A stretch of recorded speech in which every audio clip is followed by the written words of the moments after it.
buat kita. Apa kabar teman sehat semua pada hari ini?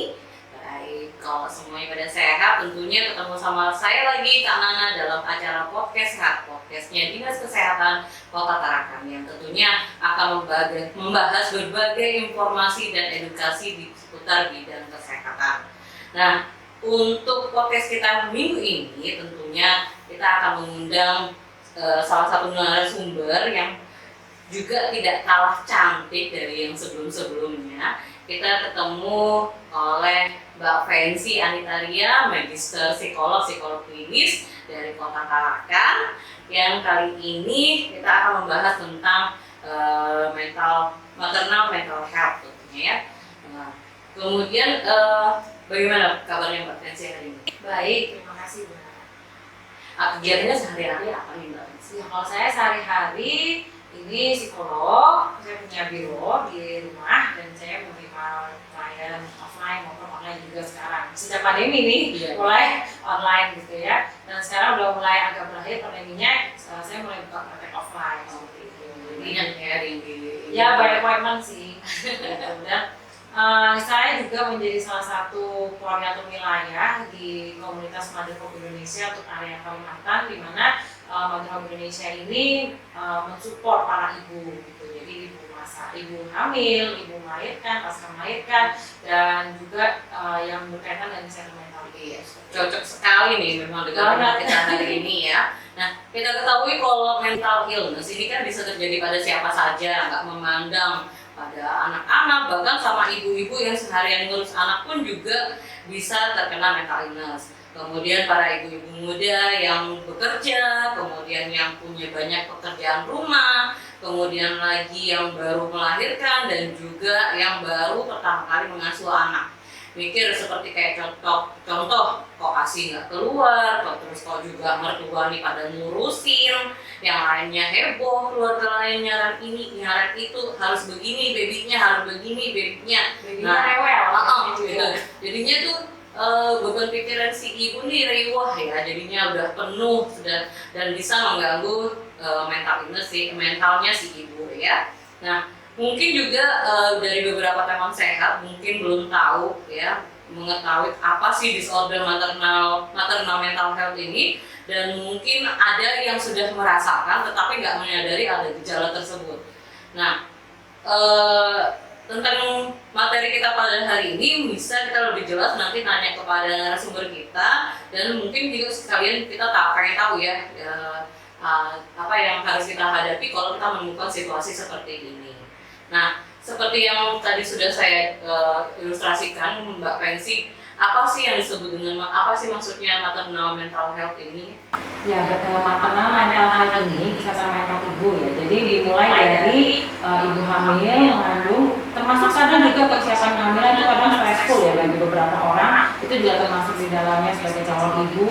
Kemudian kesehatan mental ketika dia mengandung, hamil, terkadang ada beberapa ibu yang mengalami kecemasan seperti itu karena bayinya apakah sehat, apakah gimana, ada mungkin yang juga sampai ekstrim gitu ya, takut banget dengan kondisi bayinya, kadang kalau punya pengalaman keguguran sebelumnya seperti itu. Dan kemudian mulai dari persalinan, persiapan persalinan nih, kadang yang biasanya puncaknya kecemasan ibu ya, gimana bisa nanti proses melahirkannya dan sebagainya. Kadang mungkin ada trauma, ada yang disebut dengan birth trauma, jadi trauma melahirkan itu juga ada. Kemudian setelah pasca melahirkan, masa nifas itu juga tantangan soal ibu itu kan banyak sekali ya.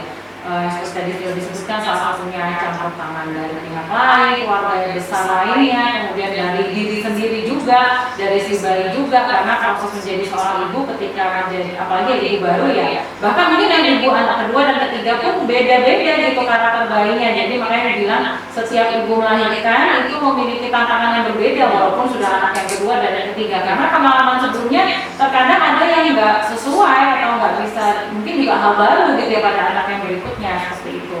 Jadi tantangan-tantangan inilah kesulitan-kesulitan dalam tahapan penting ini. Jadi mulai dari kehamilan, melahirkan hingga pasca melahirkan sampai setahun itu menjadi masa kritis untuk kesehatan mental seorang ibu seperti itu.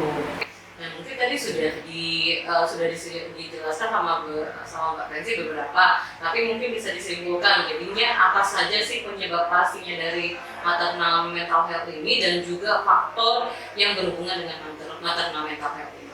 Kalau faktor-faktornya itu juga bisa dari berbagai aspek. Pertama dari fisik ya, terutama karena semasa kehamilan terjadi banyak perubahan-perubahan fisik seorang ibu, mulai dari perubahan bentuk tubuh, perubahan hormon, penyesuaian dan sebagainya. Pada fase melahirkan juga demikian, setelah melahirkan juga, karena ketika produksi ASI hormon tubuh juga berubah kembali ya, jadi benar-benar udah naik turun hormon sudah macam-macam gitu, ada yang naik dan ada yang turun dan banyak hormon di sana yang terlibat juga untuk produksi ASI dan sebagainya. Jadi terkadang dari hormon ini yang menyebabkan berdampak pada kesehatan mentalnya seperti itu. Jadi mudah cemas, jadi mudah marah, jadi mudah emosi seperti itu bisa terjadi. Kemudian yang kedua, terutama kalau pasca melahirkan ya, tadi kelelahan fisik. Jadi kalau tadi memang secara alami tubuh kita memang berubah hormonnya jadi membuat kita lebih rentan. Kemudian yang kedua kelelahan fisik. Jadi setelah melahirkan masih mengurus bayi newborn ya, kita tahu karakternya kadang mudah sekali rewel, kita masih belum tahu maunya apa seperti itu, dan taunya hanya menangis. Bahasa utama bayi baru lahir ya adalah menangis gitu kan.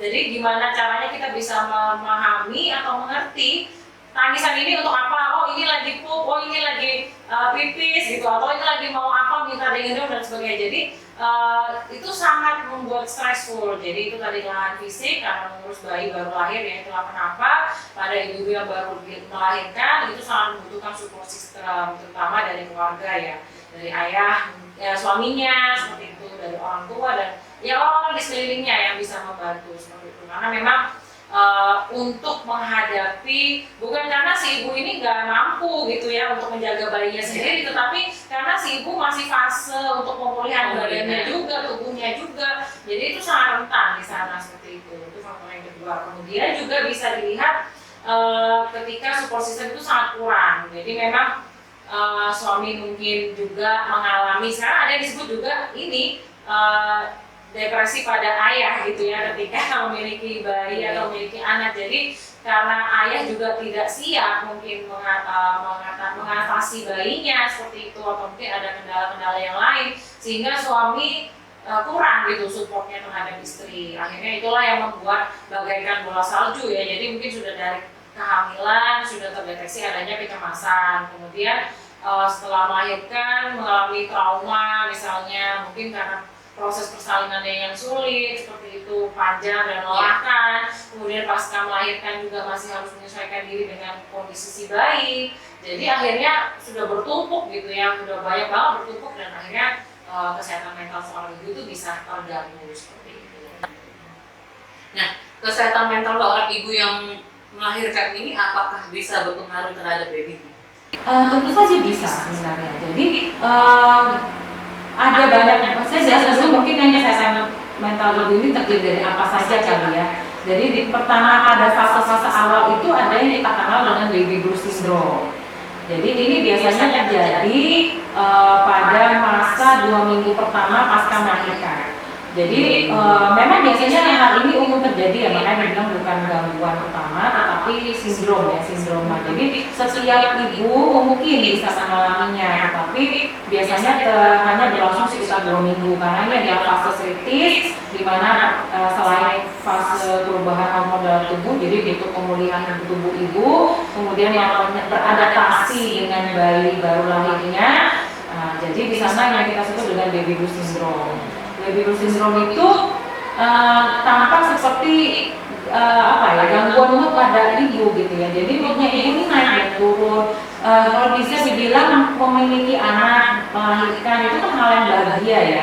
Tapi si ibu merasa sedih gitu. Sedihnya juga bisa bermacam faktor, bisa karena dia merasa kok gak bisa dia hentikan tangisnya si bayi misalnya. Jadi mungkin bayi juga gak punya maksud buruk ya, jadi mempersulit ibunya, tetapi dia butuh sesuatu yang mungkin belum bisa dipahami atau ada yang membuat bayinya tidak nyaman dan sebagainya. Akhirnya diinterpretasi si ibu bahwa aku bukan ibu yang baik karena aku sendiri tidak bisa membuat anakku berhenti nangis misalnya seperti itu. Sudah disusui disuapin, sudah digondong dan sebagainya, tapi kok masih nangis juga kan.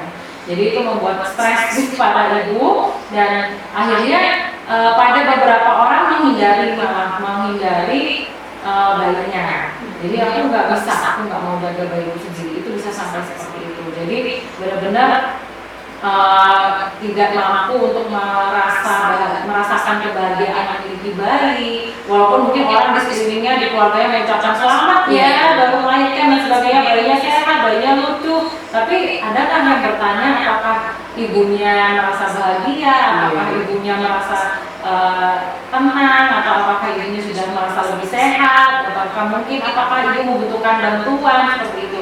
Jadi kadang kalau habis melahirkan yang diperhatikan ibunya adalah bayinya gitu yang menjadi fokus utamanya, tapi si ibu seringkali disampingkan begitu. Jadi pada fase ini baby blues syndrome itu umum terjadi, hampir pada semua wanita bisa gitu ya, tetapi hanya berlangsung selama 2 minggu. Tapi ini sudah menjadi ciri gitu ya, tanda-tanda bahwa ketika baby blues ini tidak bisa diselesaikan dengan baik atau pada 2 minggu fase pertama ini ibu tidak mendapatkan support dari orang di sekelilingnya, maka akan bertumbuh menjadi postpartum depression seperti itu. Ini kayaknya beberapa yang sudah disebutkan sama Mbak Friends ini kayaknya ada yang pernah saya alami juga gitu ya. Iya, karena kalau ingat pengalaman itu bagi saya kan setelah ini harus perawatan di rumah sakit sendiri ya, ketika si ibu sudah boleh pulang jadinya merasa nggak berdaya karena nggak bisa merawat anak karena bayinya ada mengalami sakit dan sebagainya.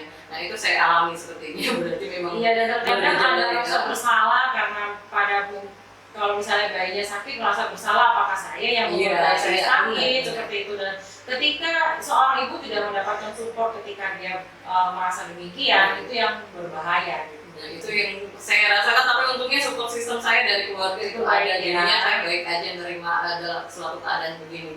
Oke, tadi sudah dibahas sama Mbak Fancy tentang baby blues gitu ya. Mungkin bisa dijelaskan lagi lebih spesifik tentang baby blues ini, apakah memang dia masuk dalam maternal mental health?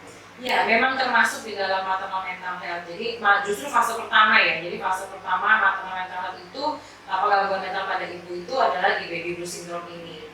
Karena ini umum dialami oleh seorang ibu yang baru melahirkan selama fase 2 minggu pertama. Kalau 2 minggu pertama ini terselesaikan, maksudnya bisa terselesaikan sendirinya gitu. Jadi tanpa bantuan dari pengobatan, misalnya atau dari dokter atau dari psikolog atau dari psikiater, bisa terselesaikan secara sendirinya gitu. Karena ketika support system datang, maka akan berangsur-angsur gangguan mentalnya atau gangguan moodnya ya, itu lebih bisa terkendali seperti itu. Jadi biasanya hilang pada masa 2 minggu pertama seperti itu ya. Jadi baby blues itu memang sepertinya bertolak belakang gitu ya dengan apa yang diharapkan oleh orang-orang di sekeliling kita. Ketika orang bilang, wah selamat ya, bayinya sudah lahir, bayinya cakep, bayinya cantik, lucu, sehat dan sebagainya. Tetapi yang dirasakan oleh seorang ibu itu malah kosong gitu.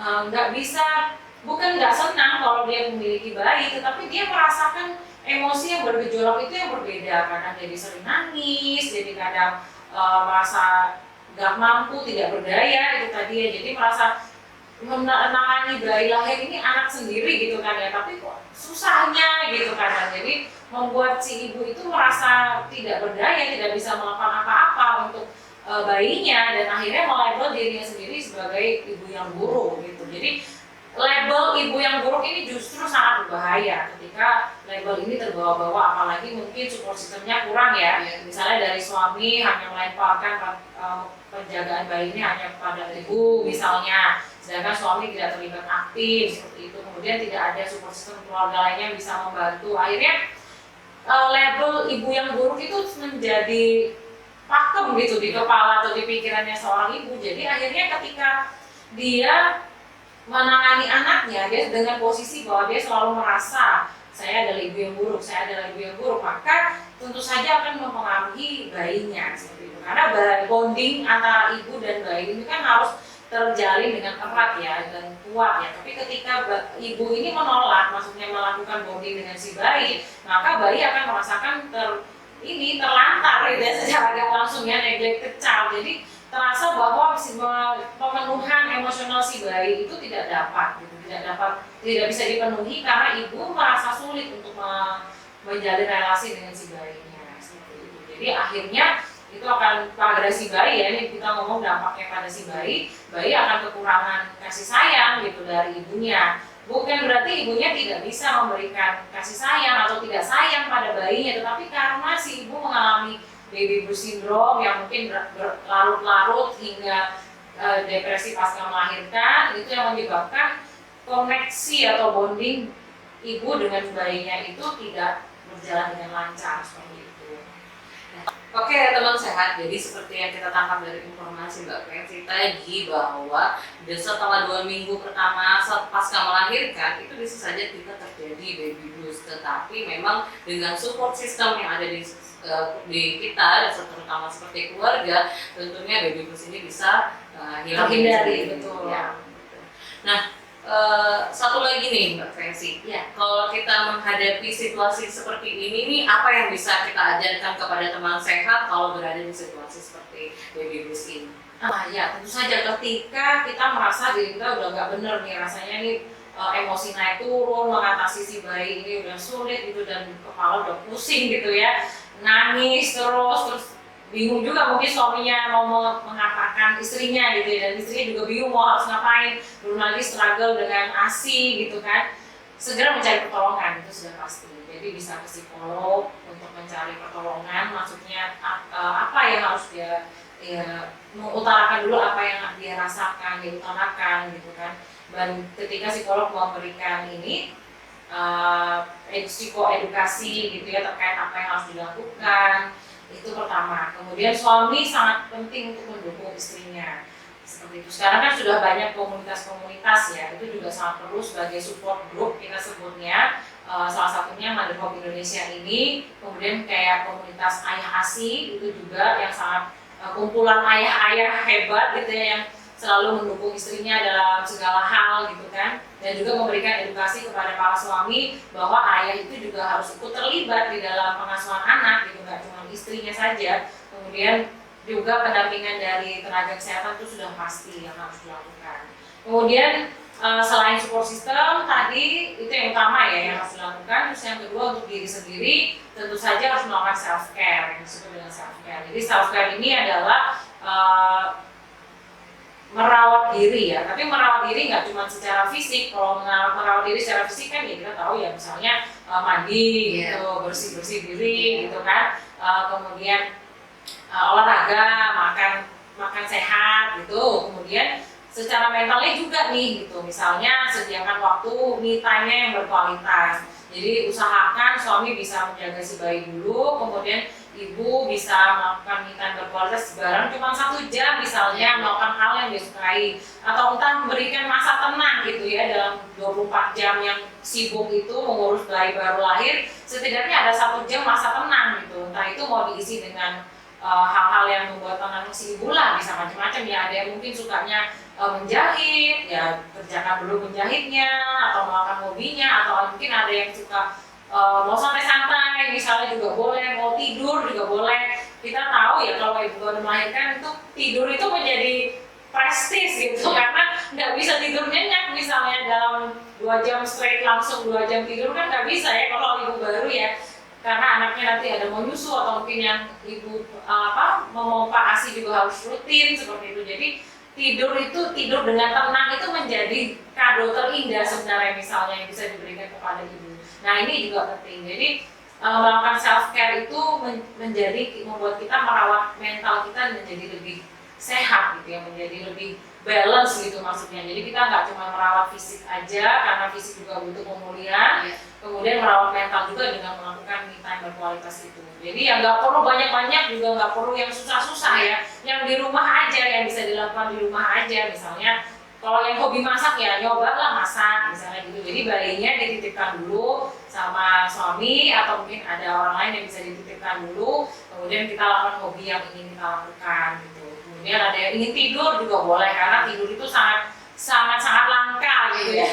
Jadi saya dulu pernah kalau dibilang sebelum melahirkan nanti tidur dulu banyak-banyak, karena nanti kalau sudah punya bayi tidur itu sangat langka gitu. Seperti itu. Jadi Nah kadang kalau ngomong soal tidur juga, jadi pola tidur yang sangat berubah ini ya, ini sangat mempengaruhi mental kita juga gitu. Jadi kalau dulunya kita bisa tidur lama, ya panjang sekitar 6-8 jam sehari misalnya, kemudian kalau sudah ada bayi tidurnya udah agak karuan ya, mungkin karena malam harus bangun kalau bayinya nangis, harus ganti popok, harus menyusui dan sebagainya. Jadi tidur itu udah siklusnya udah kacau, udah karuan seperti itu. Jadi sangat mempengaruhi kemampuan kita untuk mengontrol emosi, untuk mengontrol mengontrol diri gitu ya. Jadi udah sangat berat kalau ketika ibu dibiarkan sendiri ketika fase-fase kritis ini seperti itu. Nah, ibu sangat butuh ditemani. Itu ya, dari berdasarkan informasi dari Mbak Presi, tentunya juga saya sudah mikir tadi, saya juga mengalami hal seperti itu, kurang tidur pada saat masa pasca persalinan ya, tapi memang ada gembiraan sendiri dalam merawat bayi ini ya, itu yang bikin senang ya banget ya. Betul. Ya bersyukur sebenarnya ketika ada perasaan bahagia merawat bayi, tapi pada ibu yang mengalami depresi pasca melahirkan, mereka nggak merasakan adanya kebahagiaan itu gitu. Jadi karena mereka udah ribet sama diri sendiri gitu ya, mungkin ada yang larinya ke overthinking, ada larinya ke kecemasan, ada juga yang ke depresi yang agak parah ya. Jadi memang udah yang enggan menjaga bayinya, apalagi kalau bayinya yang agak termasuk rewel gitu ya. Tapi sebenarnya rewelnya bayi ini juga bermacam-macam. Ketika dia kurang perhatian dari ibunya, maka dia akan semakin rewel gitu. Nah, ketika ibunya tidak memberikan ikatan emosional atau tidak memberikan perhatian yang cukup karena dia mengalami depresi pasca melahirkan, maka itu jadi lingkaran setan yang nggak berhenti gitu. Jadi bayi terus menuntut, ibu terus menolak seperti itu. Jadinya akhirnya nggak ada yang bisa memutuskan mata rantai itu kan, ketika kita nggak mencari pertolongan gitu dan tidak mendapatkan bantuan dari orang-orang di sekeliling kita. Memang untuk kasus para ibu ini sangat sulit untuk bisa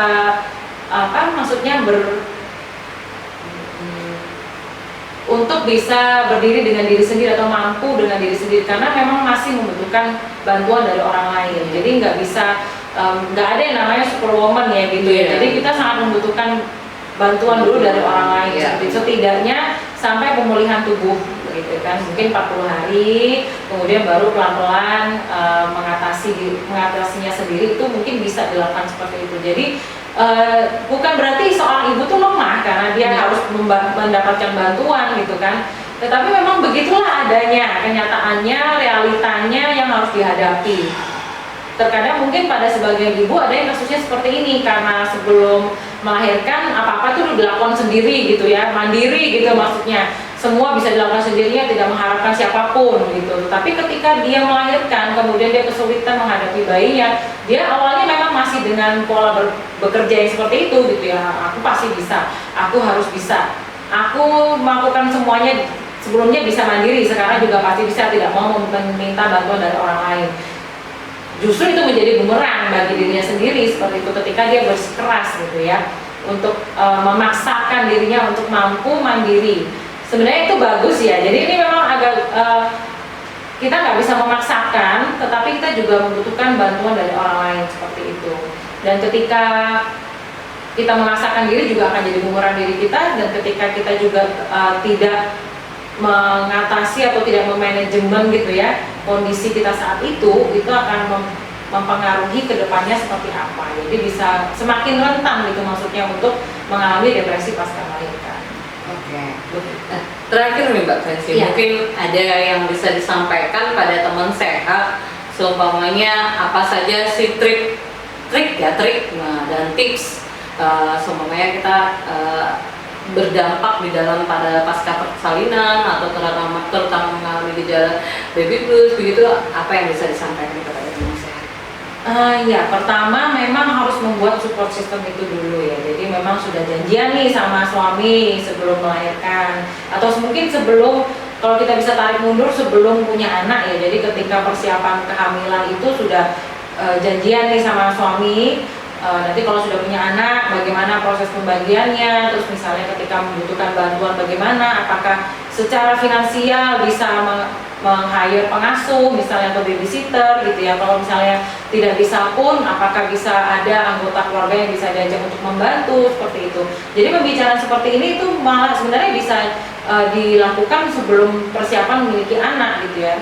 karena memang untuk memiliki anak itu butuh banyak persiapan gitu. Jadi ketika ini sudah clear gitu dan siapa yang bisa membantu ketika nanti melahirkan dan sebagainya itu udah bisa dipikirkan jauh-jauh hari gitu ya. Jadi ketika sudah siap ngobrol dengan suami udah mantep, maka proses itu nanti akan jauh lebih mudah untuk dilakukan kalau itu dijalani, dan ketika ada trouble pun udah tahu gitu maksudnya kira-kira apa yang harus dilakukan, jadi udah nggak kaget lagi gitu ya. Jadi sangat penting untuk mengetahui hal-hal tersebut, apa saja yang dibutuhkan ketika masa kehamilan, kemudian ketika proses persalinan, kemudian pasca melahirkan itu juga. Jadi terkadang memang kita sangat membutuhkan pemberian psikoedukasi ini kepada calon pengantin atau calon ibu gitu ya, untuk mempersiapkan kehamilannya supaya lebih matang. Kemudian untuk para ibu hamil juga, jadi untuk mengetahui adanya gangguan mental seperti ini, jadi supaya lebih aware gitu ya ketika pada masanya nanti terjadi gangguan kesehatan mental, maka udah lebih ngerti, oh dulu aku kayaknya pernah tahu nih ada tentang baby blues gitu. Kalau ada baby blues berarti aku butuh ngapain gitu kan, cari support system, cari bantuan tenaga profesional atau psikolog misalnya seperti itu. Dan kemudian untuk para suami dan support system itu sudah pasti perlu menyadari bahwa ibu sangat membutuhkan bantuan gitu. Jadi ketika memiliki anak, bikinnya kan berdua ya, jadi mengasuhnya juga harus berdua seperti itu. Jadi bekerja sama untuk bersama-sama mengasuh bayi, dan juga tugas-tugas domestik ya. Jadi pekerjaan rumah tangga itu kan juga banyak banget ya, apalagi kalau punya bayi itu nyuci itu banyak gitu kan. Nah jadi kalau misalnya gimana suami kalau nggak bisa ya udah berarti hire asisten rumah tangga misalnya seperti itu. Jadi ya perlu ada yang membantu gitu, nggak bisa semua diminta ibunya sendiri yang melakukan, karena untuk menjaga bayi aja udah butuh full waktu ibu, untuk merawat dirinya sendiri juga ibu juga butuh waktu. Jadi untuk pekerjaan yang lain kalau bisa dialokasikan, alokasikan seperti itu.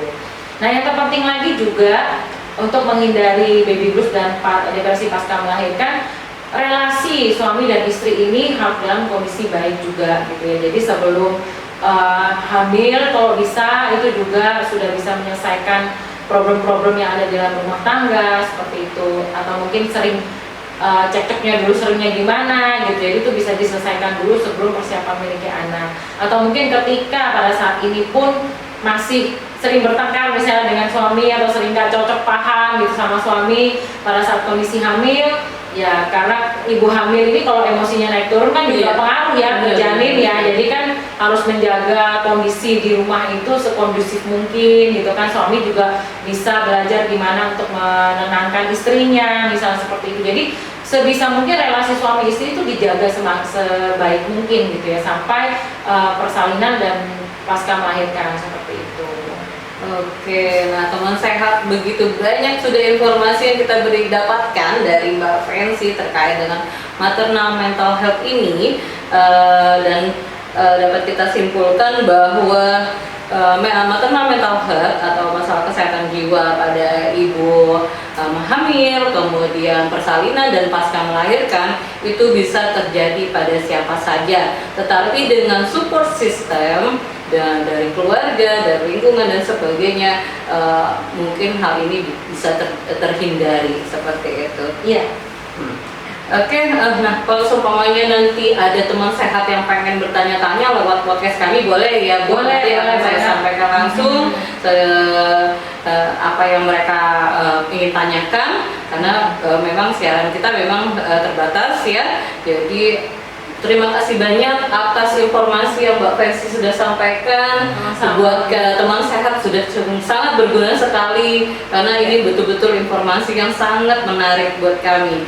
Dan juga untuk teman sehat, kalau untuk butuh informasi apalagi yang mengenai bidang kesehatan, boleh disimak di channel YouTube kami di Dinas Kesehatan Tarakan, dan juga terus dukung program ini dengan cara subscribe, like, and share di channel YouTube Dinas Kesehatan Tarakan. Juga yang mau request, kemudian mau saran, mau bertanya seputar informasi yang sebelumnya atau yang sekarang, boleh langsung saja komen juga di YouTube atau Instagram milik kami di @Dinas Kesehatan Kota Tarakan. Terima kasih sekali lagi kepada Mbak Fancy, dan juga sampai jumpa lagi dengan teman sehat di acara podcast berikutnya. berikutnya. Wassalamualaikum warahmatullahi wabarakatuh. Sampai jumpa. Terima kasih Mbak Versi. Sama-sama, terima kasih juga.